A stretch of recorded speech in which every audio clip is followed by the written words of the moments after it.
बैठना है, आदि आदि बातें, क्योंकि ध्यान करना बहुत ही जरूरी है। अगर इन प्रश्नों का उत्तर आपके पास ना हो तो चर्चा जरूर कर लें। बिना समझे आप ध्यान करते चले जाएंगे तो विशेष लाभ नहीं मिलेगा।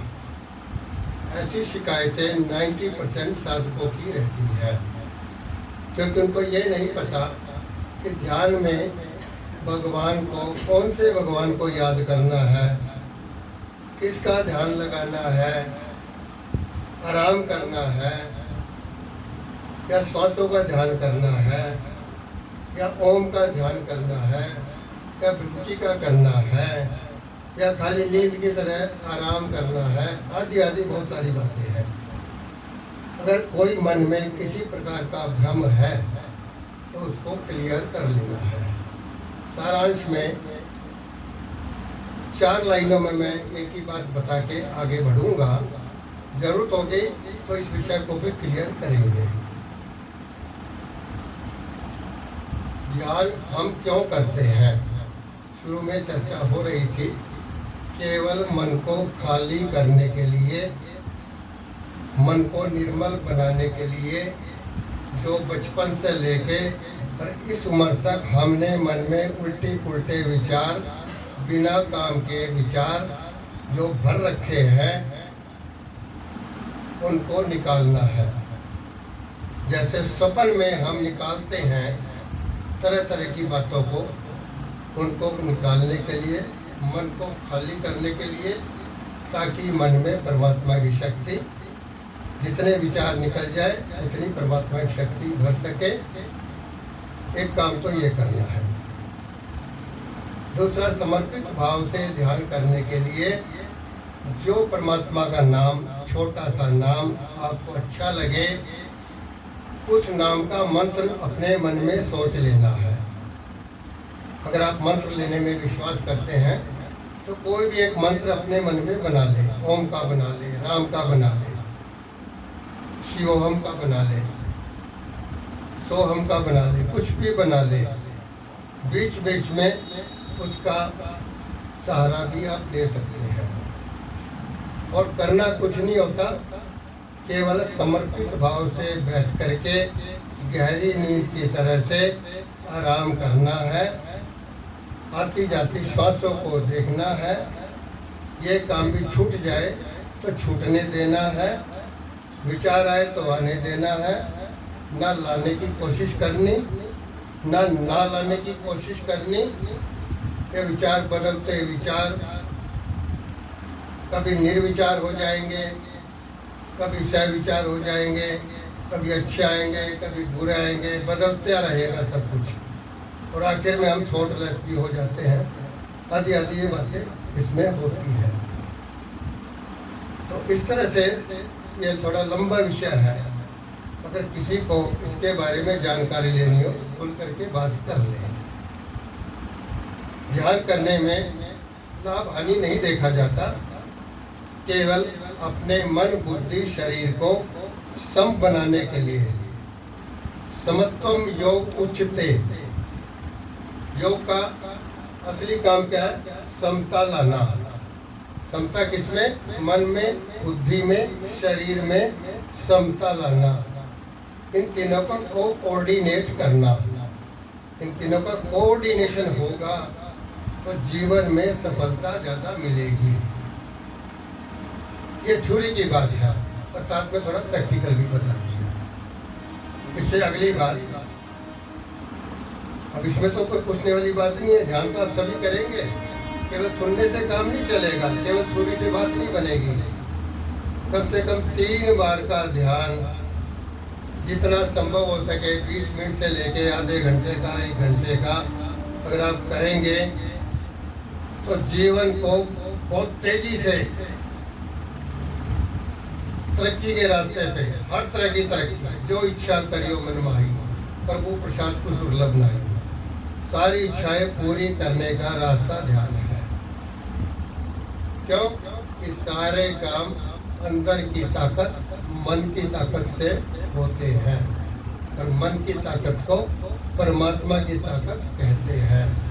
और ये परमात्मा की ताकत मन को अंदर से मिलती है। जब अंदर से मिलती है तो क्या मिलता है? सच्चित आनंद के रूप में परमात्मा की ताकत मन में पिरोती है। इतनी पिरोती है जितने हमारे संस्कार मन में भरे हुए निकल जाते हैं। जैसे खाली स्थान को भरने के लिए हवा आती है, गिलास में से पानी निकाल दे तो गिलास खाली नहीं रहता, उसमें हवा जाती है।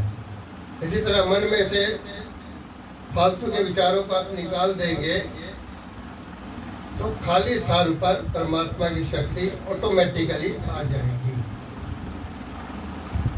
तो ये परमात्मा की शक्ति को मन में पिरोना, इस मन की ताकत से हमारी बुद्धि का विकास होता है और फिर बुद्धि हमारे ब्रेन पावर को बढ़ाती है। अब ब्रेन पावर हमारे नर्वस सिस्टम को कंट्रोल करता है और फिर पूरे शरीर का संतुलन बना करके जो हम चाहे अपनी इच्छा के अनुसार करने में सफलता हासिल कर सकते हैं। ये बात कोई मुश्किल तो नहीं है समझना। क्या बिना मन बुद्धि शरीर के सहयोग के काम चलाया जा सकता है? और समाज चला रहा है। जब 3 ताकत दी है परमात्मा ने, 2 ताकत से काम चलाता है और कई जगह तो एक ही ताकत से काम चलाता है और समय से पहले बहुत बड़े बड़े नुकसान उठाता है। अगली बात है तो समझने की, कहते हैं एक साधे सब सधे, सब साधे सब जाए, जो सेवे तू मूल को फूले फले अघाए। ये गुरु कृपा से सारांश में छोटी छोटी बातों के द्वारा बड़ी बड़ी चीजें हासिल करने का रास्ता हमने पकड़ रखा है। गुरु कृपा से है। हमने कुछ शास्त्रों का ज़्यादा अध्ययन नहीं किया, पर ज़्यादा अध्ययन करने वालों का भी हमने देखा वो आपस में उनका मानसिक युद्ध चलता रहता है। कोई त्रैतवाद की बात करता है, कोई द्वैतवाद की करता है, कोई अद्वैतवाद की करता है, कोई कुछ बोलता है, कोई कुछ बोलता है। तो मेरा जो सोचने का तरीका है, मैंने किसी चक्कर में नहीं पड़ा। मैंने अपने जीवन को सार्थक करना है, अपने जीवन का आनंद लेना है, भगवान से मिलकर के बड़े बड़े काम जो मेरा फर्ज भी बनता है और प्रकृति माँ मेरे से करवाना भी चाहती है, वो सारे काम मैंने करने हैं। और आप सब लोगों से भी यही कहूँगा, ध्यान करने का मतलब ये मतलब है ना कुछ नहीं करना, बिना किए कोई कुछ रह नहीं सकता। तो मैं क्या कहता हूँ, योगस कुरु कर्माणि योग कर्मसु कौशलम। ध्यान करो और काम करो, ध्यान करो और काम करो। केवल काम करोगे तो भी अधूरे रह जाओगे, कुछ हासिल नहीं लगेगा। और केवल ध्यान करोगे तो भी विशेष लाभ नहीं होगा।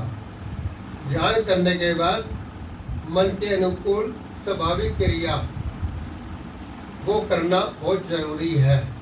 और स्वभाव भी 2 तरह के हैं। एक तो प्रकृति माँ ने बनाया स्वभाव, रजोगुण तमोगुण और सतोगुण के अनुकूल।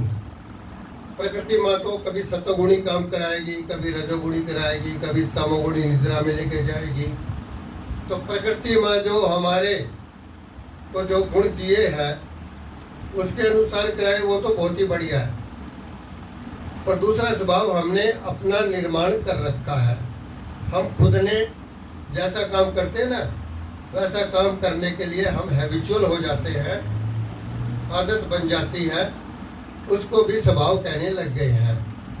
तो ये थोड़ा समझने का विषय है कि ये ना हो कि आप अपने निर्माण किए हुए स्वभाव के चक्कर में आकर के अभी ध्यान का रास्ता भी नहीं पकड़ा, कोई फायदा भी नहीं हुआ और कहे मेरा मन तो कर रहा था बीड़ी पीने को, मैंने बीड़ी पी ली। मेरा मन कर रहा था आवारागर्दी करने को, मैंने तो आवारागर्दी करनी शुरू कर दी। तो ये बात इसलिए बता रहा हूँ, ध्यान करना है और स्वाभाविक कामों में ज़्यादा रुचि लेनी है। और स्वाभाविक कामों को पहचानना ये बहुत बड़ा काम है। कभी मैं विशेष रूप से इस पर प्रकाश डालूंगा कि किसके स्वभाव में क्या लिखा है। उस स्वभाव के अनुसार खाना, उस स्वभाव के अनुसार सोना, उस स्वभाव के अनुसार काम करना, ये बहुत ज़रूरी है। ये प्राकृतिक विषय है, ये आयुर्वेद से भी जुड़ा हुआ विषय है।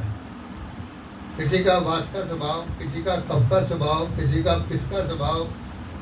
जैसे पित्त के स्वभाव वाले जोश वाला काम करते हैं, कफ का स्वभाव वाले बुद्धि का काम करते हैं, पर बड़े सुस्त राम होते हैं, काम करने को मन नहीं करता।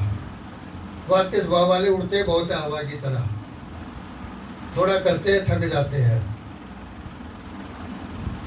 तो ये भी एक शरीर का स्वभाव है, एक प्रकृति का बनाया हुआ स्वभाव है, एक हमने अपना स्वभाव खुद निर्माण कर लिया है गलत चीज़ें खा खा करके। अब ये भी एक बहुत बड़ा विषय है कि स्वभाव का मतलब क्या है, प्रकृति वाला स्वभाव कौन सा है और हमारा शारीरिक स्वभाव कौन सा है, और जो हमने वातावरण से एक्वायर किया है स्वभाव को, वो कौन सा है। ज़्यादातर वातावरण में जो ऐसा हम देखते हैं ना, वैसा हम अपने स्वभाव को बना लेते हैं, वो बड़ा खतरनाक है। तो इसको भी पहचानना जरूरी है। तो शुरू में कह रहा था, एक साधे सब सदे, सब साधे सब जाए।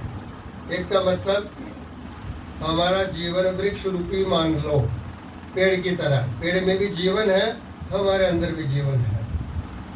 पेड़ को जब तक उसकी जड़ों से रस मिलता रहेगा, पेड़ की सारी इच्छाएं, बीज से फल तक बनने की इच्छाएं सारी पूरी होगी नहीं होगी।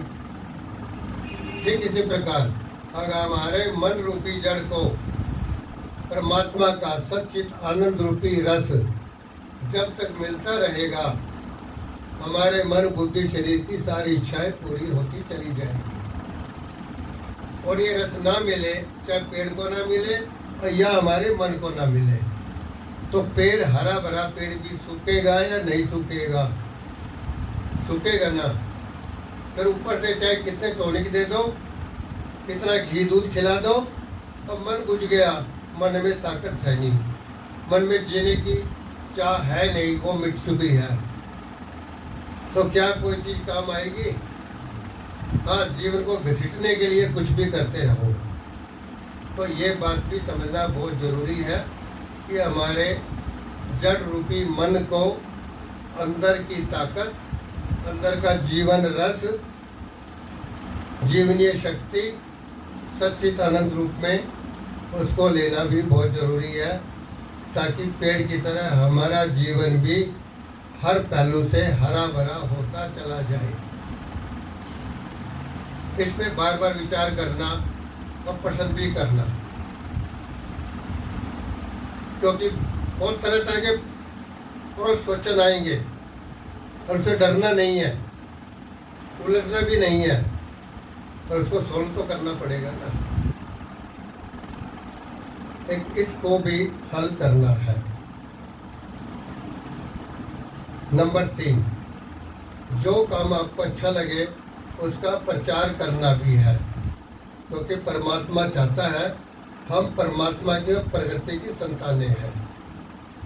जितने भी है ना, जीव, निर्जीव, जड़ चेतन कह लो, और वनस्पतियाँ कह लो, और शक्तियाँ कह लो, ये सब परमात्मा की संतानें हैं। इसको 84 लाख योनियाँ कह लो। ये 84 लाख योनियों के माध्यम से परमात्मा इस पूरे ब्रह्मांड में प्रकट होना चाहता है, और प्रकट है, कण कण में विद्यमान है। वो हर चीज़ का निर्माण करके एटम और मॉलिक्यूल, इलेक्ट्रॉन, प्रोटॉन, न्यूट्रॉन के स्तर पर अंदर की शक्ति जो परमात्मा की शक्ति होती है, हर मैटर को बना करके उस मैटर के सूक्ष्म रूप में वो शक्ति विद्यमान रहती है। उस शक्ति के सागर को ही परमात्मा कहते हैं। तो सूक्ष्मतम चरम सीमा जो है शक्ति का, हर चीज़ के अंदर उन सबको मिला दिया जावे तो उसको क्या कहेंगे? ये परमात्मा रूपी शक्ति का सागर है। ये शक्ति स्वयं कुछ नहीं करती, पर इस शक्ति के बिना हम भी कुछ नहीं कर सकते। इसको मैं ऐसे लेता हूँ कि बिना इस शक्ति के पत्ता तक भी नहीं हिलता। जब तक ये शक्ति है तब तक ये हमारा सूक्ष्म शरीर काम करेगा, स्थूल शरीर काम करेगा। ये शक्ति निकल गई, जीवात्मा निकल गई तो हम काम नहीं कर पाएंगे। यद्यपि परमात्मा की शक्ति कण कण में है, पर यहाँ निकलती कौन सी है? जीवात्मा निकलती है। ये भी एक गहन विषय है। तो आदि बहुत सारे प्रश्न बीच बीच में से निकलते हैं। तो हमें क्या चाहिए? एक तरफ तो ध्यान को बढ़ाना है, दूसरी तरफ अपने प्राकृतिक कामों को बढ़ाना है। ध्यान भी खूब करना है और काम भी खूब करना है। ध्यान करने वाला अगर काम चोर है, काम नहीं करता तो बेकार है। जितना ध्यान करे उतना समाज के काम भी करे। वो शक्ति जाएगी कहाँ? काम तो करना ही पड़ेगा। ये आपकी अपनी इच्छाएं हैं, जरूरतें हैं, उनको पूरा करो। अगर आपकी जरूरतें नहीं तो समाज की जरूरतें पूरी करो, समाज की सेवा करो। और उस शक्ति का प्रयोग जरूर करना है। और परमात्मा यही चाहता है और यही परमात्मा का स्वभाव है। अगर आप इस स्वभाव को ना समझ के प्रचार नहीं करोगे तो भी आप घाटे वाला काम करोगे। सीधी सी बात है।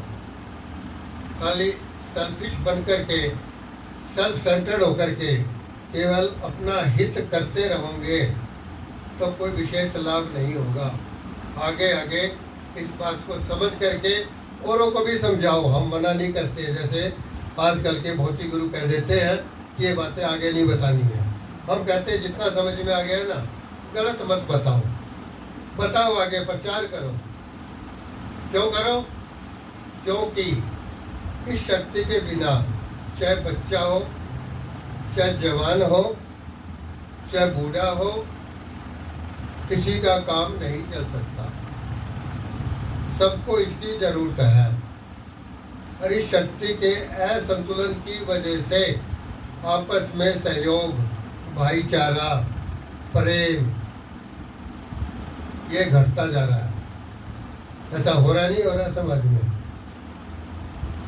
कि सहयोग है ही नहीं, संतुलन है ही नहीं। हर आदमी बहिर्मुखी हो रहा है, बाहर की दौड़ लगा रहा है, भौतिक धन कमा रहा है। पर भौतिक धन से काम भी नहीं चलता। आगे धन को लिए फिरे जाओ, कुछ नहीं मिलता। मैंने तो बहुत तजर्बे किए हैं।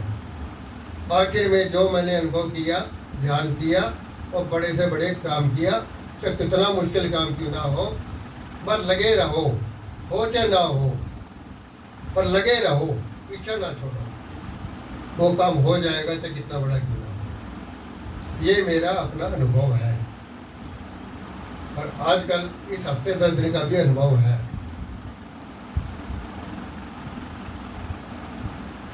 कभी आप कहोगे तो अगर कुछ फायदा होता हो तो शेयर भी किया जा सकता है। इस तरह का अनुभव कि जो काम आदमी 78-80 साल की उम्र में नहीं कर सकता, अगर वो भी कर जाए जवानों की तरह तो ये कमाल होगा नहीं होगा? होगा ना। तो मैं इस तरह के मैं तजर्बे भी करता रहता हूँ। उसका नुकसान भी होता है कभी कभी। बाकी शेयर करने के लिए, समझने के लिए ये ताकत कहाँ से आ जाती है? हनुमान जी में ताकत आ गई, लंका पार करनी है।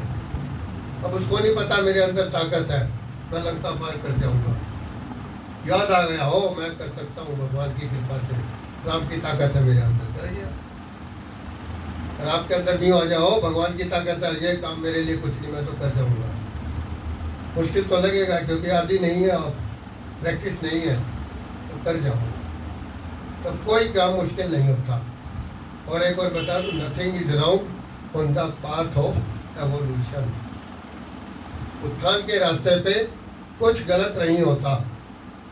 अगर आपका रास्ता बिल्कुल ठीक है, उत्थान का है, तो गलतियां करोगे परमात्मा अपने आप संभाल लेगा।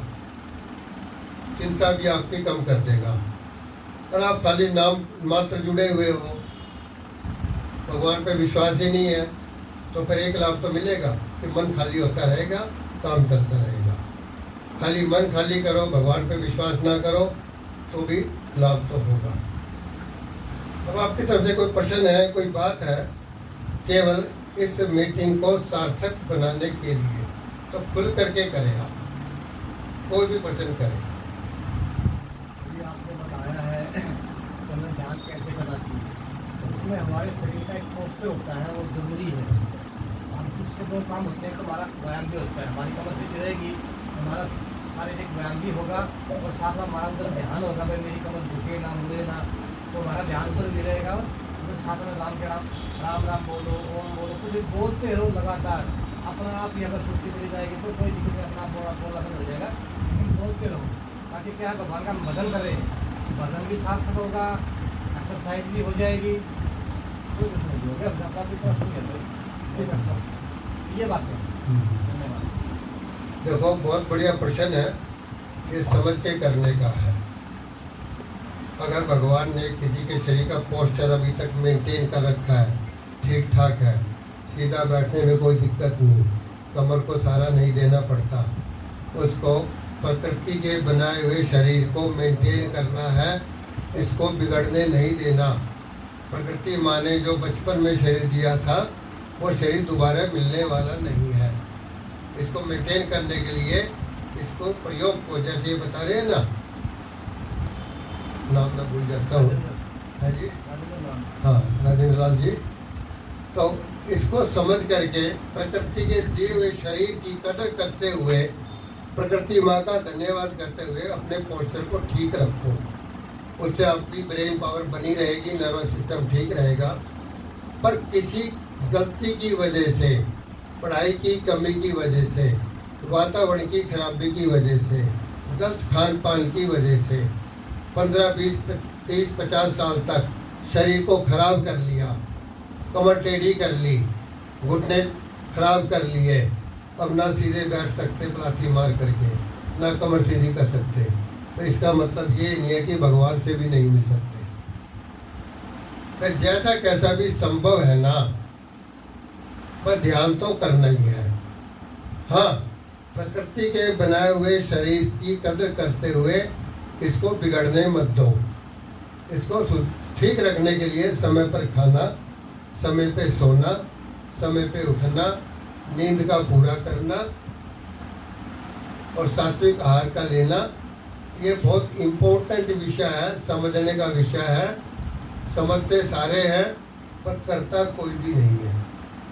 इस कारण से लगभग 90% लोगों की कमर जो है ना, वो सीधी नहीं रहती, और हम कमर का इलाज करने लगे ना तो ध्यान छूट जाएगा।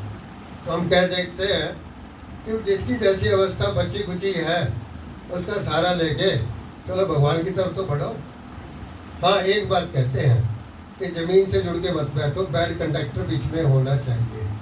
सिर की टेक मत लगाओ, क्योंकि सिर में से नर्वस सिस्टम निकलता है ना, रीढ़ की हड्डी के थ्रू पूरे शरीर को कंट्रोल करता है। तो सिर को तो सीधा रखो, और सिर ऐसे हो भी जाए तो लंबा गहरा श्वास लेके, बीच बीच में लंबा गहरा श्वास लेके इसको सीधा कर लिया करो। ये ध्यान करने वालों को हम समझाते हैं, क्योंकि एक चीज़ को तो हम कंट्रोल फिर भी करने के लिए कह देते हैं। जब भी गर्दन लटके तो लंबा गहरा श्वास लिया, वो गर्दन को सीधा कर लिया।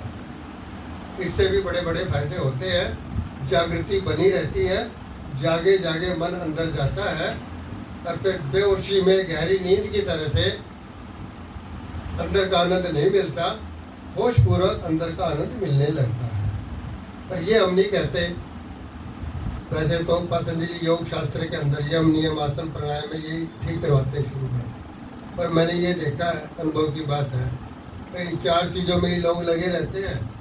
अरे शरीर भी ठीक किसी का होता है, किसी का नहीं होता, ध्यान तक तो पहुँच ही नहीं पाते। क्योंकि मैं इस ऐसे लोगों के बीच में ही रहता हूँ, अब भी रहता हूँ और पहले भी रहता था। बाबा रामदेव से मैं जुड़ा हूँ बहुत नज़दीक से। यहाँ का वरिष्ठ नागरिकों का संयोजक भी मुझे बनाया था, बाबा रामदेव ने खुद बनाया था। तो जिसकी जैसी अवस्था है, अब मैं कहता हूँ बच्चों को सोना भी नहीं आता, वो ऐसा टेढ़े मेढ़े सोते हैं कि रीढ़ की हड्डी टेढ़ी हो जाती है। और फिर लोअर बैक बोन है ना जो, उसमें दर्द 90% को रहने लगता है।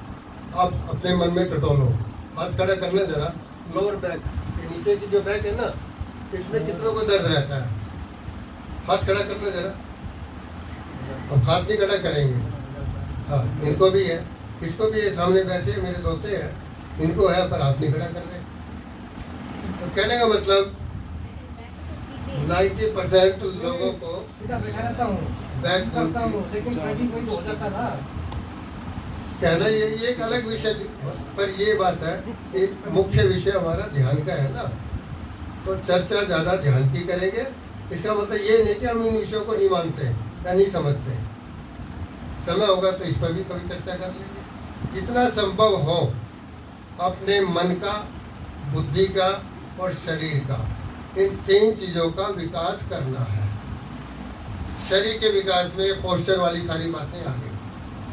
और एक और बता दूं, जिसने रीढ़ की हड्डी को ठीक कर लिया ना, तो मैं दावे से कहता हूँ दुनिया की कोई बीमारी उसको आ नहीं सकती। रीढ़ की हड्डी में फ्लेक्सिबिलिटी होनी चाहिए, और आजकल के बच्चे इस फ्लेक्सिबिलिटी को समझते नहीं हैं। गर्दन से लेकर नीचे तक ये रीढ़ ऐसे ऐसे हिलनी चाहिए, पर ये जाम हो जाती है। नंबर 2, जैसे मकान ईंटों से बना होता है ना, ऐसे हमारा शरीर सेल से बना होता है। हर सेल की अपनी एक रचना होती है। हर सेल के अंदर एक न्यूक्लियस होता है, एक माइटोकॉन्ड्रिया होता है, खाया पिया भोजन उसमें जाता है, और वो सेल जो बड़ा हेल्दी होता है, ग्रो करता है और पूरे शरीर के निर्माण में सहयोग करता है। अगर एक सेल को भी ऑक्सीजन नहीं मिली और एक सेल भी सड़ने लग गया ना, तो एक सेल ही कैंसर का रूप ले सकता है। एक सेल सड़ने लग गया तो पता नहीं आसपास के कितने सेलों को वो सड़ा देगा। जैसे बीड़ी पीता है कोई, बीड़ी का धुआं एक सेल में चला गया, एक सेल को खराब कर लिया, कोई फर्क नहीं पड़ेगा। और वो करोड़ों सेल होते हैं शरीर के अंदर, अब गिने चुने कुछ सेल खराब कर लिए, जाके सेल कमजोर है, किसी का दिमाग का सेल कमजोर है तो ब्रेन ट्यूमर बन गया, ब्रेन कैंसर बन गया। किसी के पेट के सेल कमजोर है तो पेट में कोई ना कोई ट्यूमर बन गया, किसी के गुर्दे में बन गया। जहाँ के सेल भी कमजोर है, जहाँ भी बाहर का बैड मटेरियल, टॉक्सिन मैटर धुएं के रूप में, विजातीय पदार्थ के रूप में जाएगा, उस सेल को सड़ाएगा, ऑक्सीजन की कमी रहेगी, तो वो एक सेल ही पूरे शरीर को बीमार कर देगा। किसी को बाबा रामदेव ने बहुत बढ़िया ढंग से समझाया है, कम से कम ऑक्सीजन की कमी मत आने दो।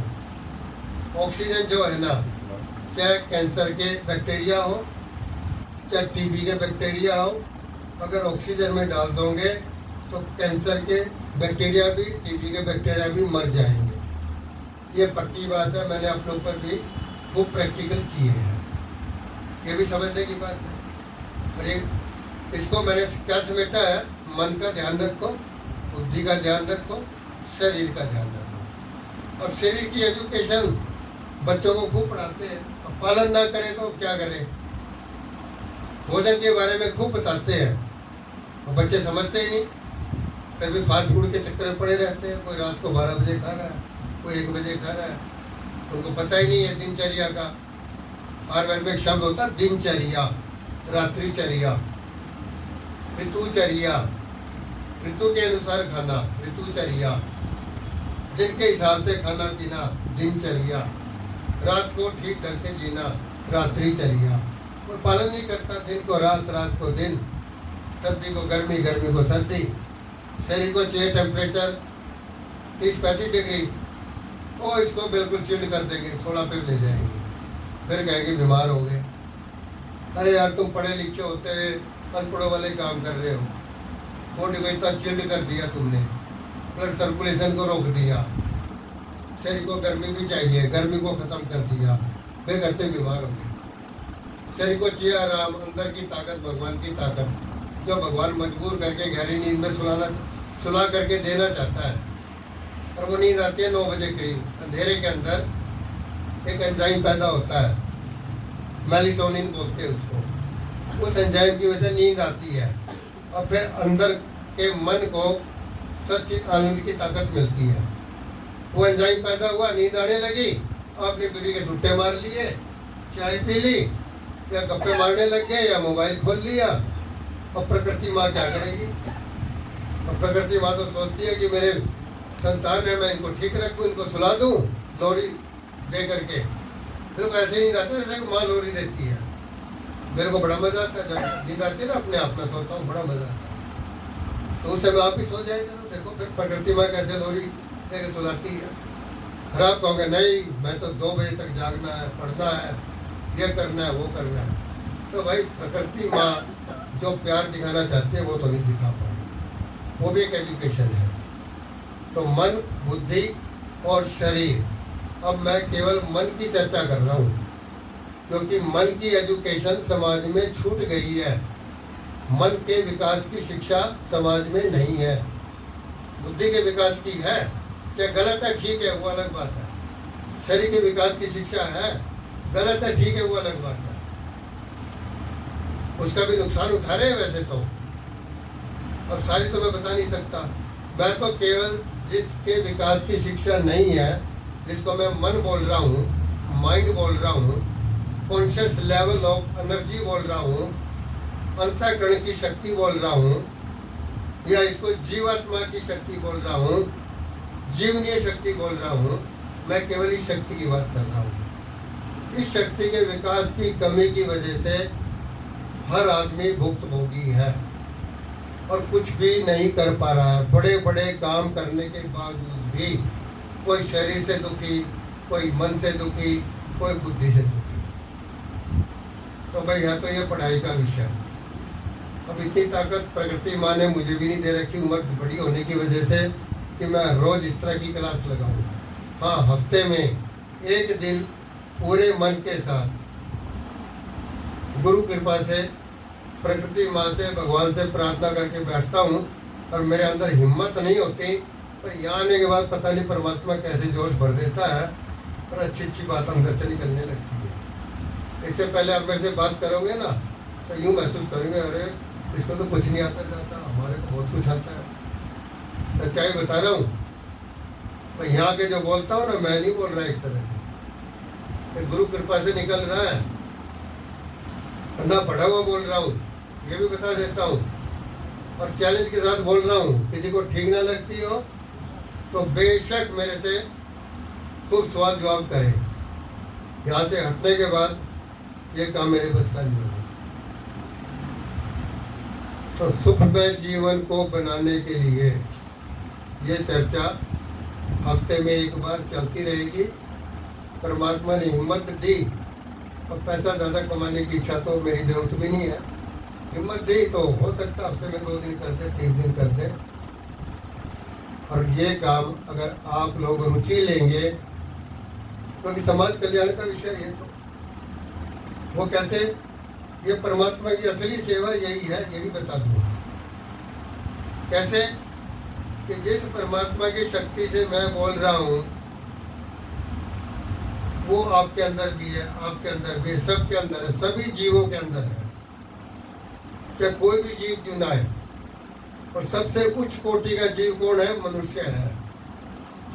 इसलिए मनुष्य को कहते हैं बड़े भाग मानुष तन पावा, सुर दुर्लभ सब ग्रंथ ही गावा। ये तो देवताओं को भी नहीं मिलता मनुष्य का शरीर, और देवता लोग भी तरसते हैं मनुष्य बनने के लिए। जब उनके पुण्य क्षीण हो जाते हैं ना, तो उनको भी मनुष्य बन के पुण्य कमा कमा के दोबारा देवता बनने का अवसर मिलता है, फिर वो सुख को भोग करते हैं। तो देवता भी तरसते इस मनुष्य शरीर के लिए। अब जैसा कैसा भी हमारा शरीर बचा है, अब इसका भी सदुपयोग नहीं करेंगे तो इससे बड़ा घाटे वाला काम क्या हो सकता है। तो जिस परमात्मा की शक्ति से मैं बोल रहा हूँ, जिंदा हूँ, जो जीवात्मा मेरे अंदर है वो निकल गई तो शरीर तो खत्म हो जाएगा, और जीवात्मा दूसरा शरीर धारण करेगी। तो पहले तो इस शरीर को मेंटेन करो ताकि जीव आत्मा को दूसरा शरीर ना पकड़ना पड़े। इस शरीर को भी ठीक रखो। और शरीर की परवाह नहीं है, तुम सोचो ये तो नाशवान है, हमें तो दूसरा शरीर लेना है, तो खाली भगवान में डूबे रहो। तो नया शरीर मिल जाएगा फर्स्ट क्लास, नए जन्म से बढ़िया बढ़िया काम करने शुरू कर देना। और याद रहेगा तब ना, फिर पता नहीं कैसा माहौल होगा, क्या होगा। बुद्धि समझने के लिए दी है परमात्मा ने, अपना निर्णय लेने के लिए दिया है। कर्म दो प्रकार के होते हैं, एक सूक्ष्म कर्म विचार के रूप में, वो अंदर से पैदा होता है विचार के रूप में, पर बिना उस सूक्ष्म कर्म के आप स्थूल कर्म नहीं कर सकते। पहले विचार आएगा, उसके बाद क्रिया होगी। ऐसा होता नहीं होता है। कर्म करने के पीछे ये कर्म करने का विज्ञान है। पहले विचार आएगा और फिर क्रिया होगी। तो कर्म के दो हिस्से होंगे, एक सूक्ष्म भाग, एक स्थूल भाग। इस पर विचार करना पड़ेगा आपको। और किसी के मन में कोई विचार आ रहे हैं, किसी के मन में कोई विचार आ रहे हैं। अरे बहुत आते हैं, वैज्ञानिक बताते हैं, पता नहीं हजारों आते हैं, 24 घंटे आते हैं, ये मन में आते हैं। और मन एक सेकंड भी, एक क्षण भर भी बिना इन विचारों के नहीं रह सकता। और कौन से विचार मैच्योर करते हो आप, कौन से नहीं करते, ये आपकी बुद्धि का कमाल है। किस विचार को पसंद करते हो, किसको नहीं करते हो। सूक्ष्म कर्म तो होने ही होने हैं, वो तो सूक्ष्म शरीर करेगा, और स्थूल कर्म स्थूल शरीर करेगा। ये मत सोचना मरने के बाद कर्म नहीं होता, मरने के बाद भी सूक्ष्म कर्म होते रहते हैं। ये कर्म पीछा नहीं छोड़ते। तो स्थूल कर्म भी करने हैं, सूक्ष्म कर्म भी हो रहे हैं। सूक्ष्म कर्मों को खाली करना है, और स्थूल कर्म समझ समझ के करने हैं। जो फायदे वाले हैं वो करने हैं, जो नुकसान वाले हैं नहीं करने हैं। तो है तो ये विज्ञान, समझने की बात है। चलो, समय बहुत ले लिया मैंने। आपका कोई प्रश्न होता तो उसके हिसाब से बातचीत करते। आपने प्रश्न किया, बहुत बढ़िया किया, फिर बोलने का जरा अच्छा मौका मिलता। लो जी, अब बहन जी बैठी है, इनका भी आशीर्वाद देना जरूरी है, बड़े दूर दूर से आए हैं। और ये काफ़ी है, जो नए आए हैं उनका नाम जरूर लिख लेना भाई, मैं हर बार भूल जाता हूँ। ये काफ़ी है। अगर ये बातें किसी को अच्छी लगती हो, अपना नाम नोट कर दें। जितना हम संभाल पाते हैं कि एक क्लास में 20-25 स्टूडेंट को ही टीचर पढ़ा सकता है। तब तो एक तरह से टीचर और स्टूडेंट वाला क्लास लगाते हैं, ज़्यादा बड़े बड़े महात्माओं की तरह भीड़ नहीं करते। तो 20-25 स्टूडेंट हर बार आते रहे, चाहे रोज आते रहे, कोई दिक्कत नहीं आएगी। 1000 इकट्ठे कर लिए, अब क्या बोलेंगे क्या नहीं बोलेंगे, पागल बनाना है। ना कोई पूछ सकता, ना कोई बता सकता। फिर तो जो घोटा लगा लोगों के आए हैं ना तैयारी करके, वही बातें बताएंगे। तो पता नहीं किसका क्या प्रश्न होता है। यहाँ खुल के मैं कहता हूँ, जिसका जो प्रश्न है वो किया करो, खुल के बातचीत किया करो। गुरु कृपा से हर काम में सक्षम है, पर उलझना नहीं है। उड़ने के 3 तरीके मैंने बता दिए, एक द्वैतवाद, एक त्रैतवाद, एक अद्वैतवाद। तीनों ही ठीक है मेरे हिसाब से, गलती कहीं नहीं है। अगर कोई चक्रों में पड़ा हुआ है उनको सुनो, पर ये रास्ता मत छोड़ो, उसमें अहंकार आ जाता है। वो अहंकार की लड़ाई है। एक तो ये साइन करते रहना। हाँ बहन जी, करो शुरू करा। सॉरी, मैं सॉरी फील कर रहा हूँ, बीच बीच में समय ऐसा है, जो जिसके अंदर ज्ञान होता है ना, ऊपर बैठो।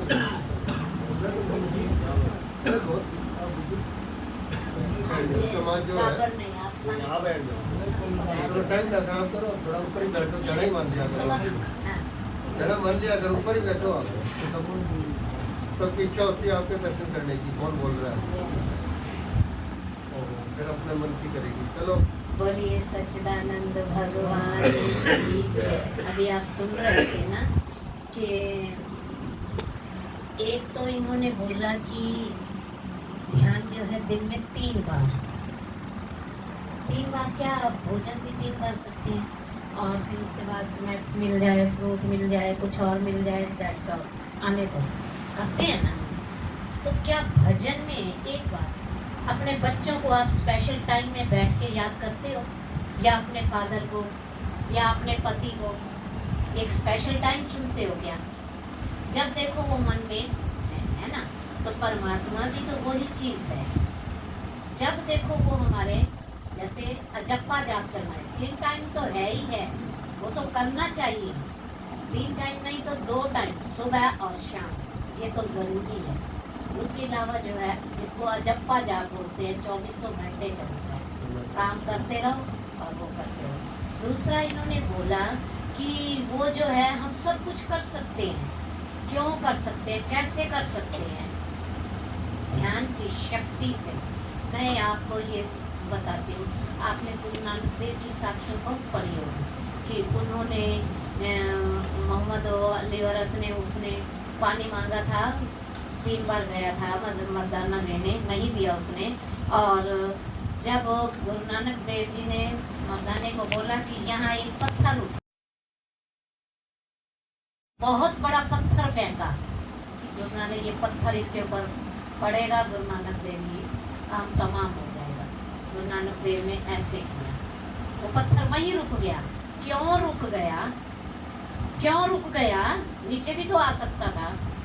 ध्यान की ताकत, अपनी साधना की ताकत, वो उन्होंने रोक दिया। आज भी पंजा साहिब गुरुद्वारा बना हुआ है, दुनिया जाती है दर्शन करने। तो शेर आया एक बार, वहाँ बैठे हो किसी शहर में गए तो वहाँ का जो था ना वो उस राक्षस व्यक्ति का था, खूब ऐसे ऊट पटांग करता था। वो कहता था ये मेरा एरिया है, यहाँ बैठकर आपने भजन नहीं करना। ने कहा आपको क्या तकलीफ है, हम एक तरफ बैठे हैं। कहते अभी मेरा शेर आएगा, आपको खा जाएगा। देखा तो शेर आ गया, मर्दाना डरने लगा। गुरु नानक देव कहने शेर आया, परिक्रमा की, गुरु नानक देव को नमन करके चल दिया। वो ही राजा जो बैठा था उस एरिया का प्रधान था, वो आया, चरणों में गिर गया कि मुझे माफ करो। चलो वो तो काफी पुरानी बात है। मेरे गुरुदेव परसों गए हैं, ये हमारे सुरेंद्र भैया रावल, ये तो कल की बात है, अभी उन्होंने शरीर छोड़ा है। राजस्थान अलवर शहर, आपने देखा होगा, अलवर ये गांव है, रैपका, रामगढ़, द्वाकड़ी, ये गांव है उसमें। तो वहाँ जाते थे और सुबह सैर के लिए निकलते। संगत कहने लगी, वहाँ के जो साधक थे, गुरुदेव इस पहाड़ी पर मत जाओ, यहाँ जो है ना शेर आता है। कहने लगी कोई बात नहीं, हम थोड़ी देर घूम कर आते हैं।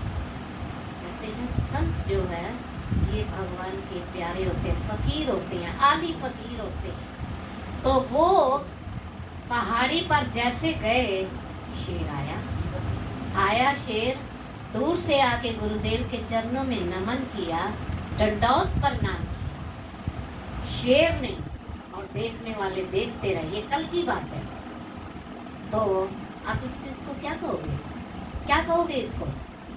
ये अंदर की ताकत ही तो है, उनकी साधना सिमरन। ये बैठे हैं आपके समक्ष संत, ये हम लोगों की ये दिन है, हमारे लोगों की रात होती है ना, इन संतों का वो दिन होता है।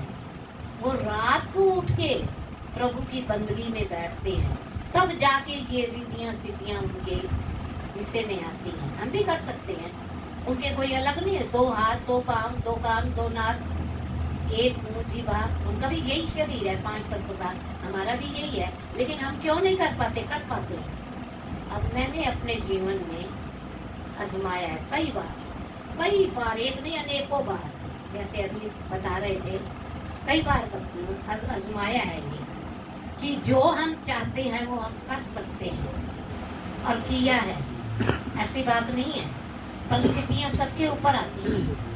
एक इन्होंने बताया अब कि हम ज्ञान जो है ये थोड़े लोग आते हैं। क्यों आते हैं? स्पिरिचुअल ज्ञान में आपको गैदरिंग कम ही मिलेगी, कहीं देख लो आप। आध्यात्मिक ज्ञान जहाँ आपको मिलेगा ना, यथार्थ का ज्ञान जहाँ आपको मिलेगा ना, वहाँ गिने चुने लोग, रश नहीं मिलेगा आपको।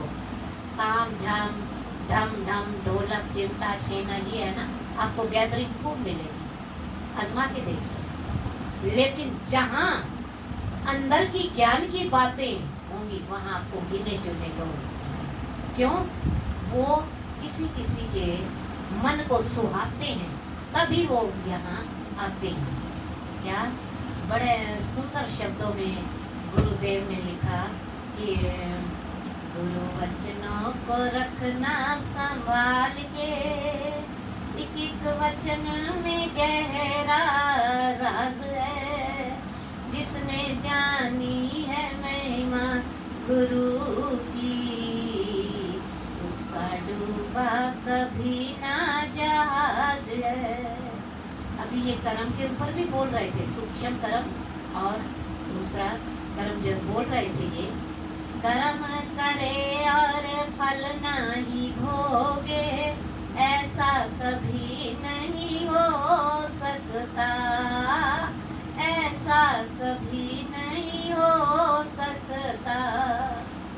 ज्ञान सुने और विवेक न जागे, ऐसा कभी नहीं हो सकता, ऐसा कभी नहीं हो सकता। कर्म करने में तू होशियार है, फल भोगने में तू लाचार है, जिसने जानी है महिमा गुरु की, उसका डूबा कभी ना जहाज है, उसका डूबा कभी ना जहाज है। अंत में गुरुवर फूल बनकर तेरे चरणों में रहने की तमन्ना है, गुरुवर फूल बनकर तेरे चरणों में रहने की तमन्ना है, काजल बनकर तेरे नैनों में समाने की तमन्ना है। यूं तो मुझे समाने की हर शय है हासिल, पर तेरे से रूबरू होने की तमन्ना है, तेरे से रूबरू होने की तमन्ना।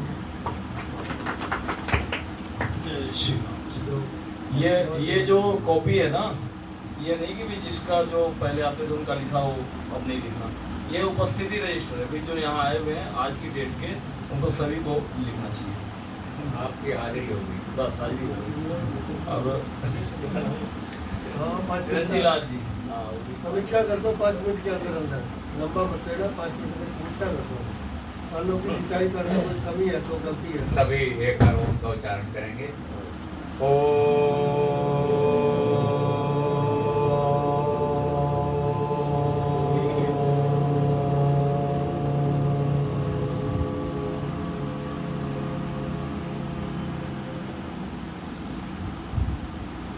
आदरणीय आचार्य संतोष कुमार जी,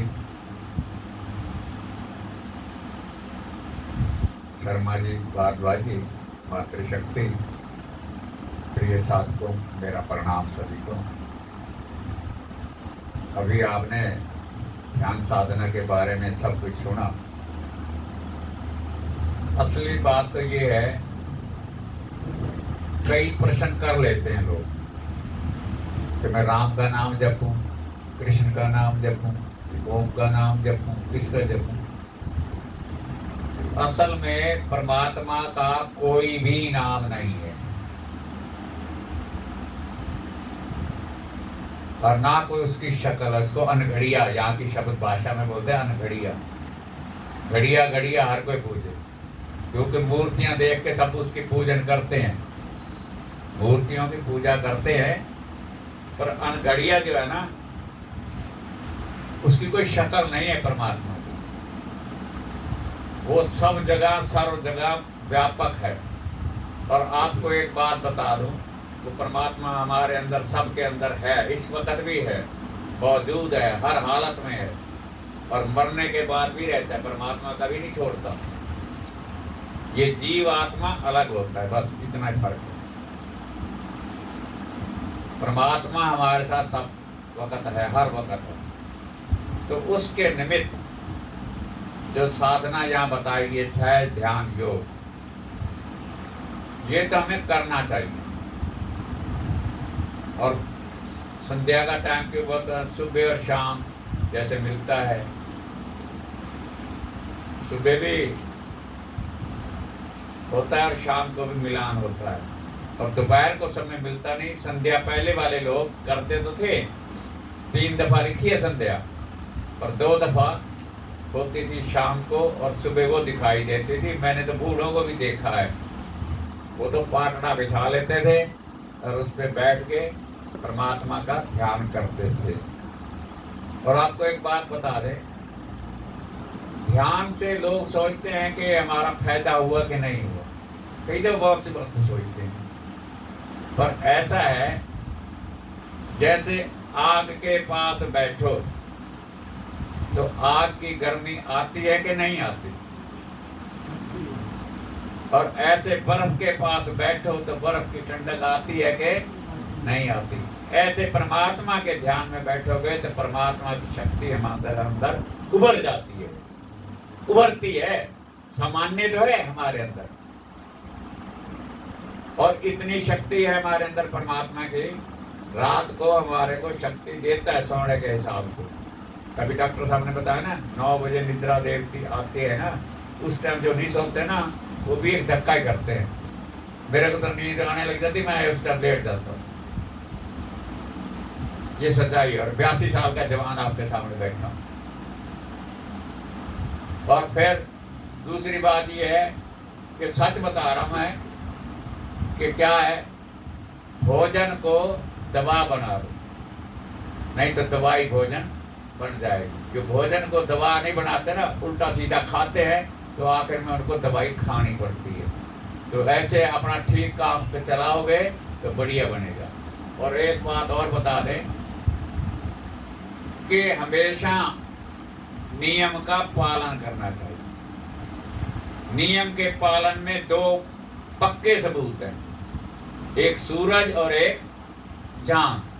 वो अपने नियम से ही निकलते हैं, नियम से ही अस्त होते हैं।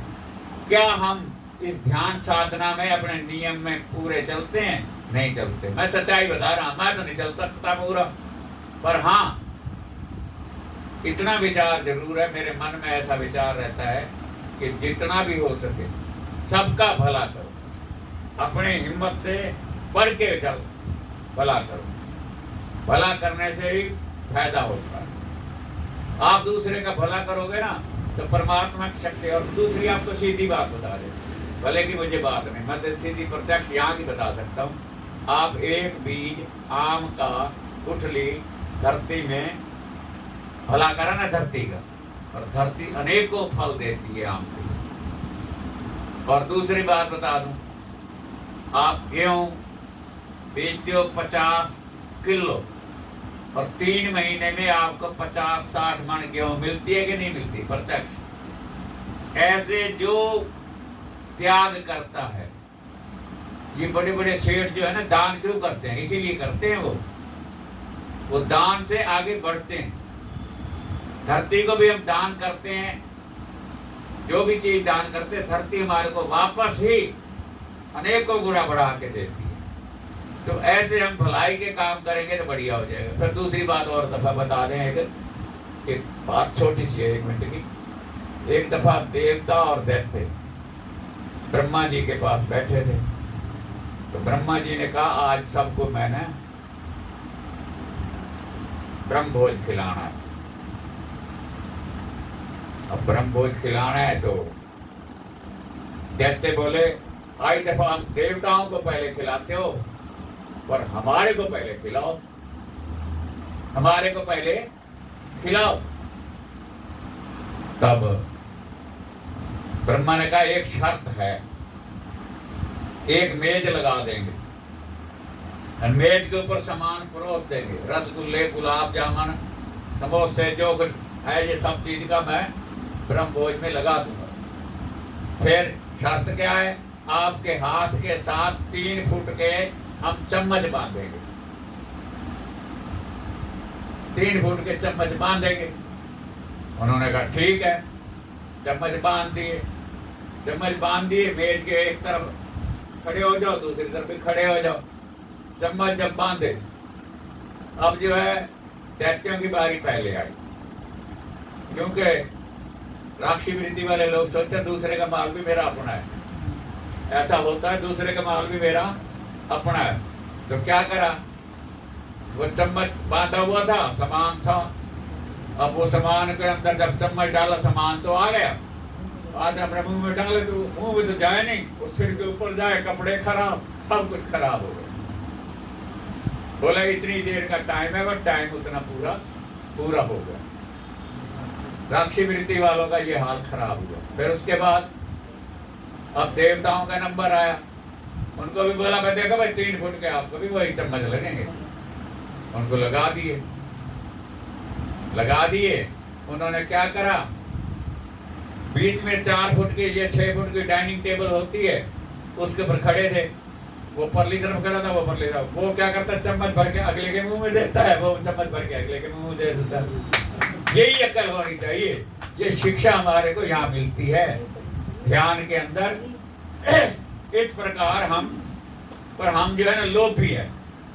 और असल में बात बता दें, लोभी की वजह भी बता देता हूँ। क्या, परमात्मा ने हमारे को कमाने की 10 उंगलियां भी दी हैं कमाने के लिए 10 उंगलियां, और बरतने के लिए भी 10 चीज दी हैं। 5 ज्ञान इंद्री, 5 कर्म इंद्री। मैं आप खोलूंगा नहीं सारी बातें, इंटरव्यू में बता रहा हूँ।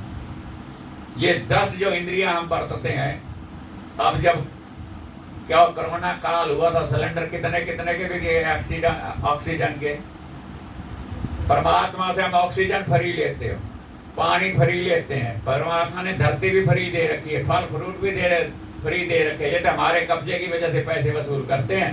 परमात्मा कुछ भी नहीं लेता, सब कुछ फ्री देता है। तो हमारा नियम होना चाहिए कि 90% हम खाएं और 10% परमात्मा के नाम पे लोगों में दान करें।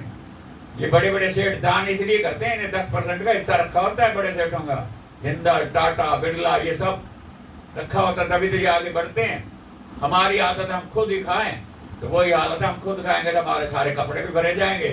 राक्षी वृत्ति में सारा हाल खराब होगा, लंबा नहीं करूंगा। तो इसलिए ध्यान की साधना, अभी इन्होंने डॉक्टर साहब ने बताया, तो जो हमने सीखा है अच्छी बातें, लोगों को अच्छी बातें आगे बताओ, बताने से ही फायदा होता है। देखो वैसे एक बात ये भी कहिए, संस्कृत में विद्या के भंडार की बड़ी अपूर्ण बात, जो जो खर्चे त्यों त्यों भरे, बिन खर्चे कट जाओ। दूसरी चीज धन धुन खत्म हो जाएगा, और इसको जितना फैलाओगे उतनी फैलेगी। बोल सच्चिदानंद भगवान की जय। जय श्री